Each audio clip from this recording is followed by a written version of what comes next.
Ouagadougou, 2:37 a.m. The rain came down in sheets over the presidential compound, muting the sound of footsteps across the marble halls. President Ibrahim Traoré stood alone in the Situation Room, staring at the satellite images displayed on the massive wall screen.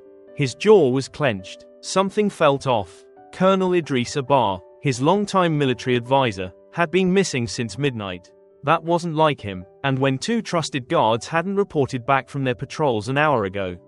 A tight chill ran down Ibrahim's spine. He tapped his encrypted satellite phone and dialed General Amadou Dembélé, head of the Presidential Guard.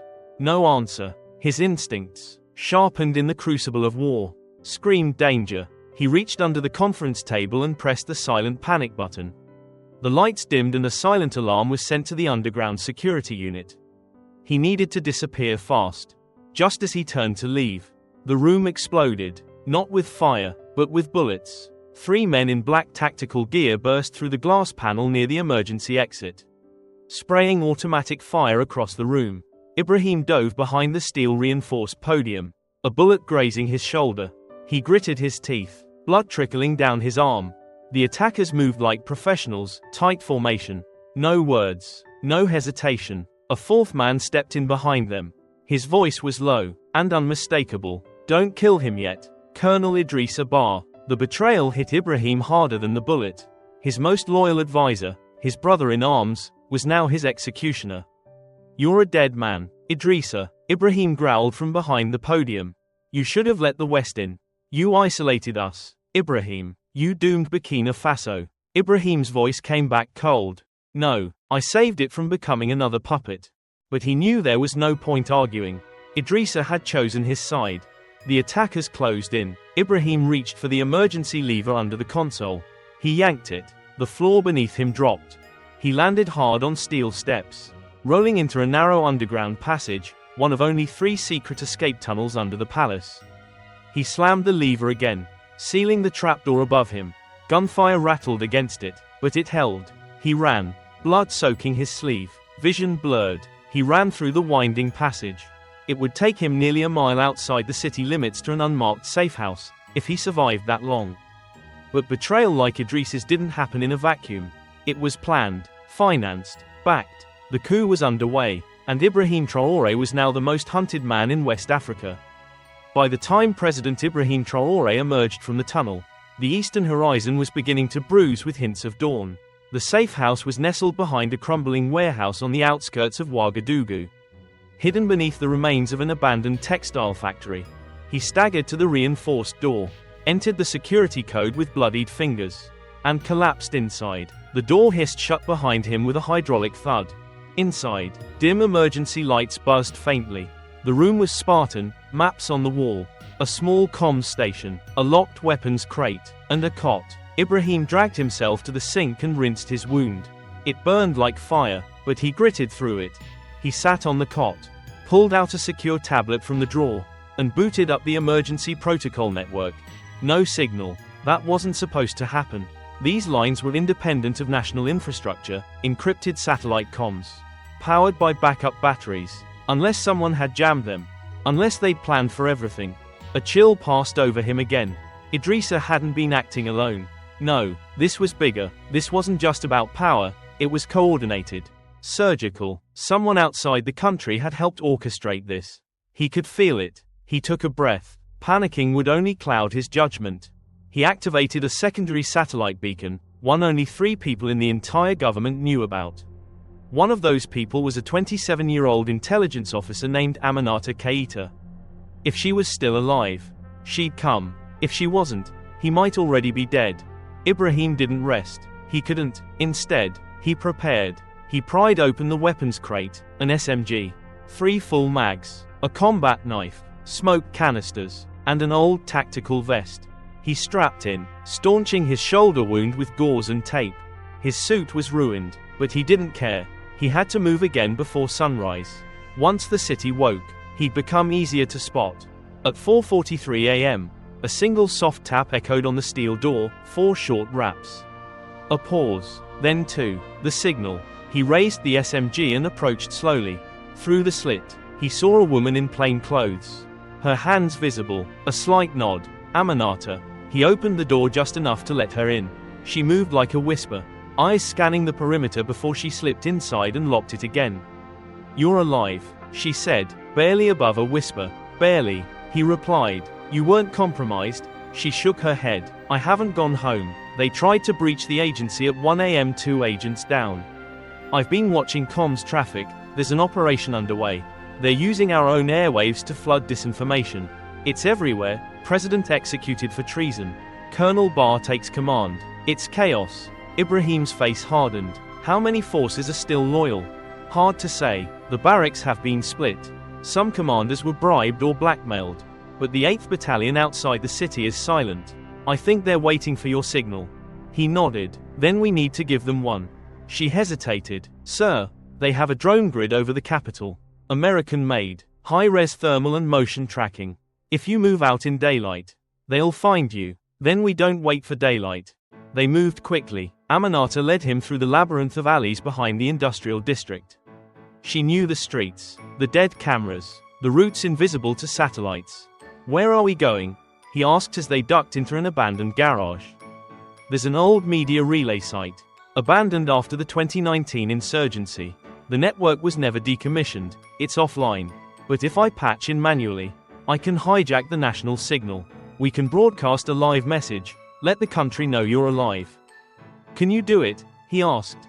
She raised an eyebrow. "I designed the fallback system when I was 23. For the first time all night." Ibrahim smiled. They moved again, carefully, through Ouagadougou's skeleton streets. The city was oddly quiet. Too quiet. The normal buzz of vendors, prayer calls, and motorbikes had vanished, replaced by curfews and military convoys. "They've locked it down," she whispered. "They want the people scared and silent." They reached the relay station by 6:02 a.m. It was buried behind rubble and vine-covered walls. Aminata bypassed the gate in under 30 seconds. Inside, dust clung to every surface. But the satellite uplink was still intact. While she worked, Ibrahim stood watch. It was then he saw it. A red beam shimmered for half a second across the window. A sniper's mark. "Down!" he shouted, tackling her to the floor just as a bullet shattered the glass. Another one hit the server behind them, sending sparks flying. "They tracked us," she shouted. "Can you still connect? I need 90 seconds. "I'll give you 90, he said, eyes blazing. He grabbed a smoke canister, popped the pin, and hurled it through the window. The room flooded with thick gray smoke. He dashed to the far corner, took cover behind an old console, and readied his weapon. Boots crunched outside. A team was closing in. And President Ibrahim Traoré was about to fight for his voice, before the world forgot he ever lived. The first soldier crashed through the door just as the second smoke grenade hissed across the floor. Visibility dropped to near zero. Ibrahim flattened himself against the wall, counting footfalls. 1, 2, 3. He pulled the trigger. The SMG coughed out a tight burst, controlled, deliberate. A figure fell. The second one fired blindly, hitting metal and drywall, before Ibrahim dropped him with a sharp double tap. He moved fast, flanking toward the rear, staying low. Another figure emerged through the haze. "President, right flank," Aminata shouted from the server banks. Still typing furiously, Ibrahim spun and fired. The third assailant crumpled. Silence returned, but only for a second. Then came the hum. A sharp, rising buzz from the sky, a surveillance drone, likely armed. A red light blinked through the smoke overhead. "They're marking our position for an airstrike," Aminata shouted. 50 seconds left. Ibrahim slammed the back door open and fired blindly at the drone's origin, forcing it to hover back. They needed time. "Cut power to the heat signatures," he yelled. Already doing it, rerouting the system's thermal output to the southern wall. Brilliant. The drone would lock on the wrong quadrant. Then, the screen in front of her flickered green. "We're in," she cried. "You're live in 10 seconds." Ibrahim tore off his ruined jacket, smoothed his shirt, and stepped in front of the dusty lens. There was no teleprompter, no speechwriter, only the truth. The camera light turned red. He began. "Citizens of Burkina Faso, I am President Ibrahim Traoré, and I am alive." The message echoed through networks the conspirators thought were dead. Televisions flickered to life. Radios buzzed back from silence. Phones lit up in cafes and villages. Across the nation, eyes widened. "I was betrayed tonight. by those who claimed to serve you. This was no revolution, it was a coup, a coward's attempt to silence our independence. But I will not run, and I will not surrender. You deserve the truth, and you will have it. Soldiers loyal to him, some who thought he was already dead, stood still in barracks across the country. Villagers huddled around old radios began to cry. In the capital, a unit commander stared in disbelief as the voice he thought buried spoke again. And to those who betrayed me, know this. You may control a few streets, but you will never control the soul of our people. Resistance begins now. The screen cut to black. The signal had been traced. Aminata turned. Time's up. Back exit, Ibrahim ordered. They bolted out as a missile screamed down from above. The blast hit the southern section, thanks to her reroute. Debris rained over them, but they were already sprinting through alleyways. Behind them, dust and flame reached the sky. They didn't stop. They couldn't. Half an hour later, they ducked in through a food storage compound where a loyalist family had offered cover. Ibrahim collapsed against a wall, gasping for breath. Aminata fell beside him, bruised and shaking, but they had made it. And across the nation, fires were starting, not of destruction, but of defiance. By noon, the capital was on edge. Traoré's broadcast had pierced the fog of disinformation like lightning through storm clouds. Colonel Idris Abar, now self-declared commander of the Transitional Authority, stood in the former war room, fuming. He's alive, he muttered. Impossible, his foreign advisor snapped. The drone recorded a direct hit. Then you hit the wrong building. Idrissa growled. The advisor, a pale man with slicked back hair and a clipped European accent, glared. We gave you logistics, funding, intel. We told you, kill the man. Kill the movement. Idrissa slammed his fist on the table. You don't understand Africans. We don't die in silence. If he's breathing, he's a fire. Then extinguish it. Outside, unrest brewed. Civilians marched toward military checkpoints. Young soldiers debated orders. On the outskirts, the 8th Battalion began to mobilize. Ibrahim's face, grainy but unmistakable, had reignited the nation's will. In the safe house, Aminata patched into the rebel comms grid. Tracking movement, Ibrahim leaned over her shoulder. They're deploying armored units toward the east. That's where the 8th Battalion is camped, she said. They want to strike before they join us. We can't let that happen. She nodded slowly. I know someone who can get us there, but it's not safe. Ibrahim gave a faint smile. Nothing's been safe since 2:37 a.m. An hour later, they were in the back of a delivery truck. Crates of dried fish stacked around them. The driver a former resistance runner. He drove with nerves of steel, maneuvering through roadblocks and back streets. Name's Tonton, the man said over his shoulder. Heard you're not as dead as they say. Only slightly exaggerated, Ibrahim replied. The truck bounced, veered onto an old highway. Aminata peered through a crack in the crate. We've got 2 bikes tailing us. Armed. Tonton growled. I knew they'd follow me. Ibrahim readied the SMG again. When I open the door, veer left. On your word, boss. The truck jerked left. Ibrahim threw open the door, braced his shoulder, and opened fire. One rider spun out, crashing into the ditch. The other raised a rifle. Before he could shoot, a shot rang out. Aminata, with deadly precision, had used Tonton's old hunting rifle. Both bikes were down. Hell of a shot, Ibrahim muttered. She reloaded. Don't make me do it again. They reached the edge of the 8th Battalion camp by nightfall. A perimeter guard raised his weapon, but paused when he saw Ibrahim step out of the truck. There was a moment of silence. Then the soldier saluted. Welcome back, Mr. President. Ibrahim nodded. Let's take back our country. The 8th Battalion's base sat in a clearing surrounded by thick forest. Just far enough from the capital to avoid drone surveillance but close enough to strike with precision. Tents buzzed with tension as soldiers gathered to see the man they had believed dead.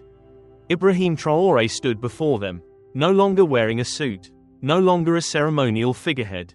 In his borrowed fatigues, wounded and hardened, he looked like what he had always been, a soldier first. President second. He climbed atop an old supply crate, flanked by Aminata and Captain Ouedraogo, the battalion's loyal field commander. The soldiers quieted. You've all heard the lies. Ibrahim said. They said I was dead. They said the revolution was over. They were wrong. A ripple of approval moved through the crowd. I was betrayed by one of our own. But this fight, this country, is not about one man. It's about us, about whether we will sell our souls for foreign dollars or stand tall and shape our own destiny. He looked each soldier in the eye. I need your help. Tonight, we strike back, not with rage, but with discipline, not for revenge, but for freedom. The soldiers roared in response. Captain Ouedraogo handed him a map. Their command post is in the palace. We know the layout, but they've fortified it, landmines, snipers, signal jammers. This is a fortress now. Aminata pointed. This corridor here, western wall, rear utility tunnel, still unguarded. It was overlooked when they repurposed the palace for military use.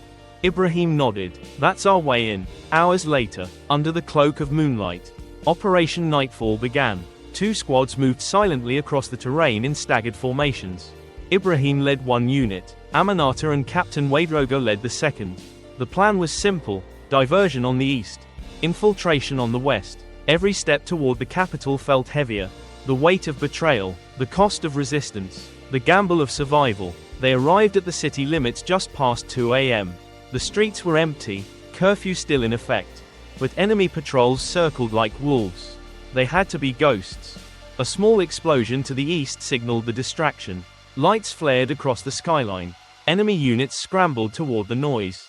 Ibrahim's team moved. They reached the palace's rear perimeter and dropped into the overgrown utility ditch.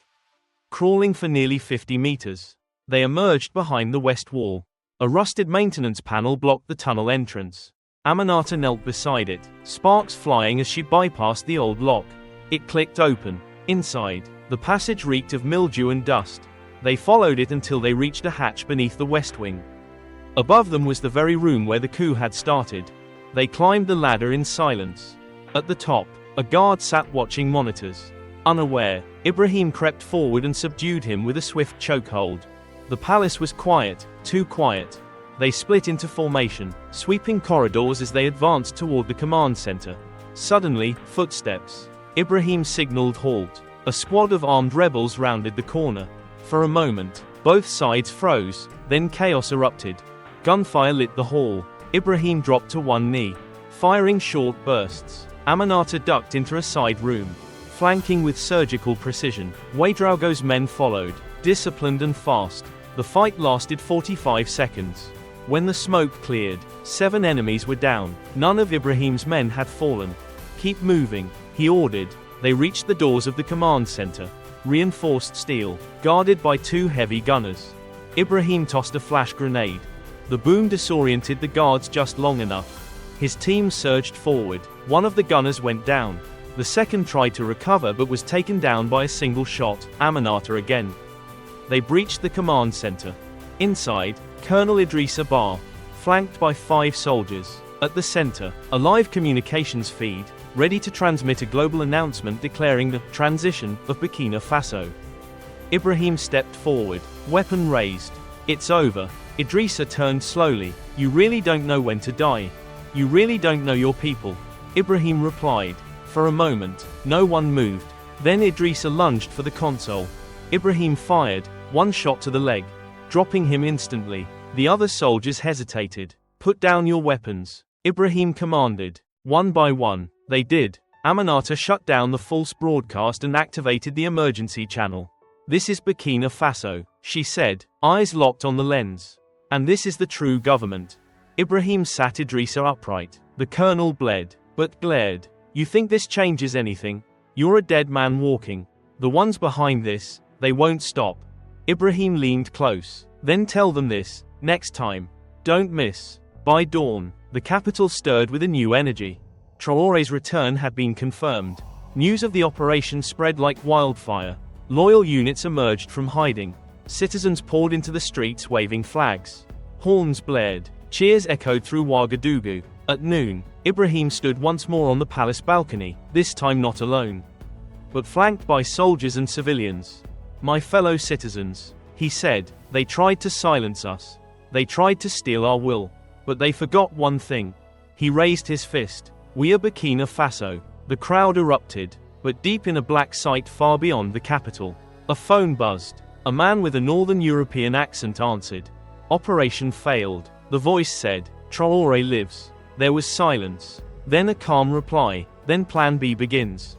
3 days after reclaiming the capital, President Ibrahim Traoré sat in the underground war room of the presidential palace, restored, but far from secure. The coup had failed, but the war wasn't over. We traced the signal, Aminata said, pulling up a satellite image on the screen. The call came from a black site in Eastern Europe, coordinates buried under a diplomatic shell company based in Prague. Ibrahim leaned forward. State actors. Unofficially, yes. Officially, she shrugged. Ghosts. The betrayal had gone deeper than he feared. Colonel Idrissa Ba had only been a puppet. The real strings were held by foreign interests who couldn't stomach an Africa charting its own path. They weren't after him, they were after the idea he represented. The people are with you now, Captain Ouedraogo added. You've got loyalty from the ground up. But that also means you're the bullseye. Ibrahim nodded. We stay reactive. We die. It's time we hunt back. That night, Traoré met in secret with the heads of the resistance. No press, no cameras, just voices, faces hardened by revolution and betrayal. We're up against nations, not just traitors. Ibrahim said, they'll fund more mercenaries. They'll crash our economy if they can't control it. They'll smear us across the world press. So what do? Someone asked. We create shadow deterrents. Ibrahim said, we decentralize power. We train loyal battalions across the regions. If they cut off the head, the body survives. And we strike back, not just here, but wherever they launch from. A long silence followed. Then Aminata stood. Let's turn their fear of African unity into a weapon. 2 weeks later, the first counter-operation launched, codenamed Echo Flame. A small team led by Aminata infiltrated a safe house in Lagos, believed to be a hub for foreign agents linked to the attempted coup. The mission was clean, intel gathered, servers wiped, agents detained without a single bullet fired. 2 days later, in Dhaka, a major money laundering route funding paramilitary cells in the Sahel was exposed. And accounts were frozen. Ibrahim never appeared in the operations. His hands remained publicly clean.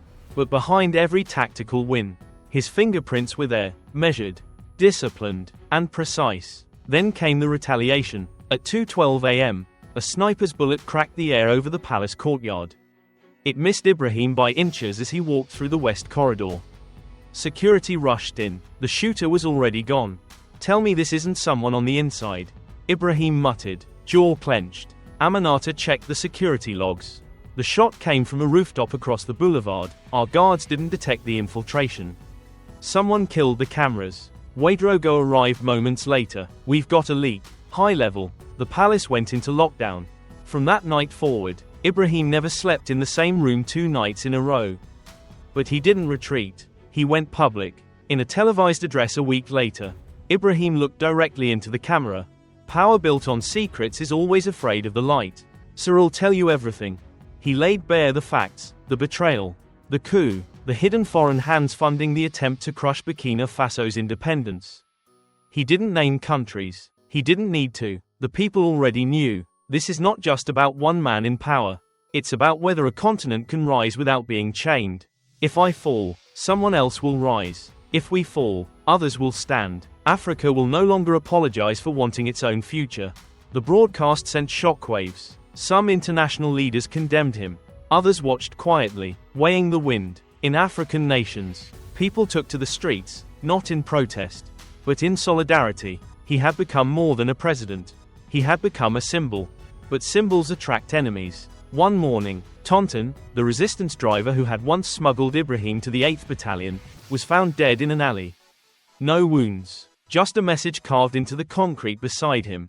We see you. The psychological warfare escalated. Power outages in key military sites. Cyber attacks. A plane carrying a trade delegate from Ghana mysteriously lost communication for an hour, only to land with its black box erased.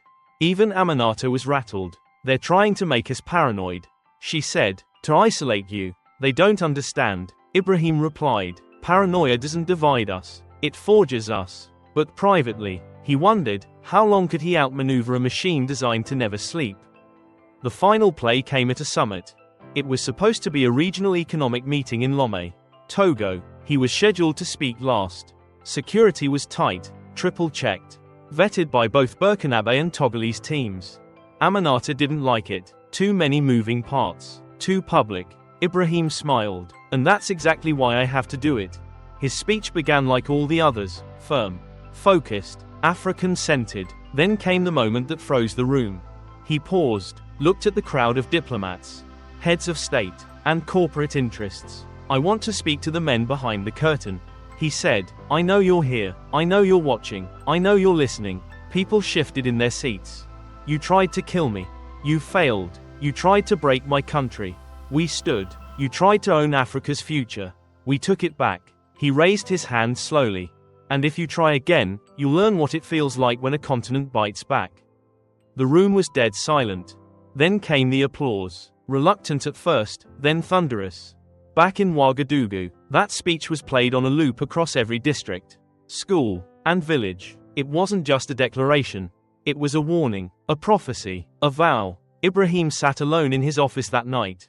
The skyline dark beyond the windows. He was tired. He was marked. He was hunted. But he was unbroken. Aminata entered quietly. We stopped the bleeding, she said, but they'll come again. He nodded. Then let them. We don't fear the night anymore. She smiled faintly. What do we call this phase? He turned back to the window. Not war, not peace. He thought for a long moment. Then whispered. Awakening.